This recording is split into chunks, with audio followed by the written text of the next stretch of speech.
Welcome to this exclusive interview for the NAM and G77 summits. We're here at the VIP lounge in Entebbe International Airport, and we are going to be catching up with some of the delegates that have come to, attend these two summits and perhaps get insights on what we expect to hear in the summits. So you're very welcome, sir. How was your flight to Uganda? Perhaps let's kick it from there. The flight was nice. Thank you for having us here today. And the hospitality of the Ugandan people, we can notice here at the airport. We have received a very warm welcome. And we are glad to be here. The Cuban delegation is chaired by our Vice President. He will arrive very soon. Our Foreign Minister is already here in Kampala. And we are very glad to participate in both the Non-Aligned Movement Summit and the third South Summit. For Cuba, both of these organizations, they play a very important role in the global South and in the third world. And now Uganda is going to play a very important role, assuming the chairmanship of both G77 and the Non-Aligned Movement. Cuba is actually the chairman of the G77. We will hand over the chairmanship to Uganda at the beginning of the summit, and we will work together with the Ugandan government to make this summit a success. So I'd like to know, from your perspective, hosting these two summits in Uganda, what does that look like from the international scene?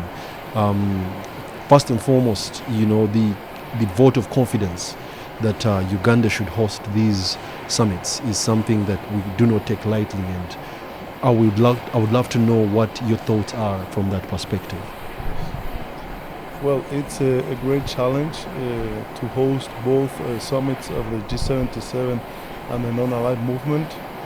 But as you mentioned, Uganda is prepared to assume this important challenge, and we are sure that both summits are going to be very successful. We are 134 countries member of the G77 and 120 members of the Non-Aligned Movement. It's very relevant, these two summits in a very important time in the international relations. So we expect that there are going to be fruitful debates and political declaration from both South Summit and Non-Aligned Movement Summit.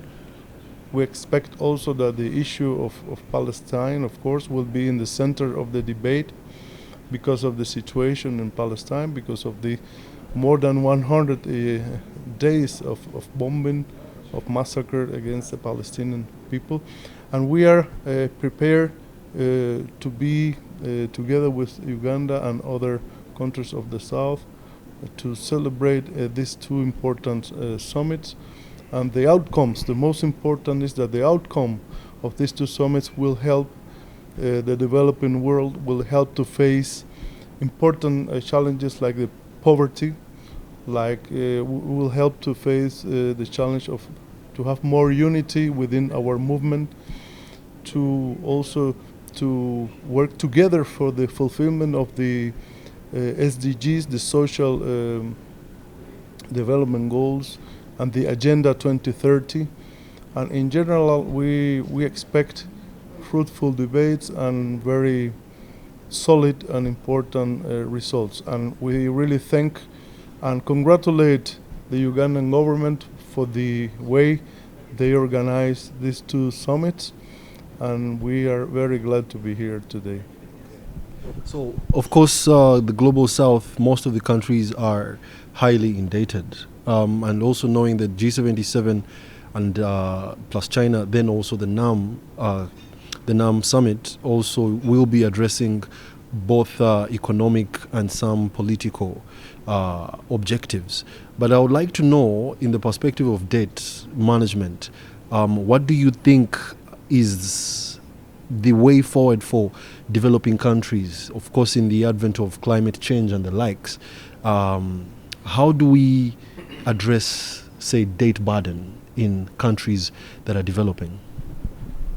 It's a very important question, and this will be one of the main issues of the South Summit, because there is a need to reform the international financial architecture. There is a need to reform the organizations that today are leading the financial international architecture.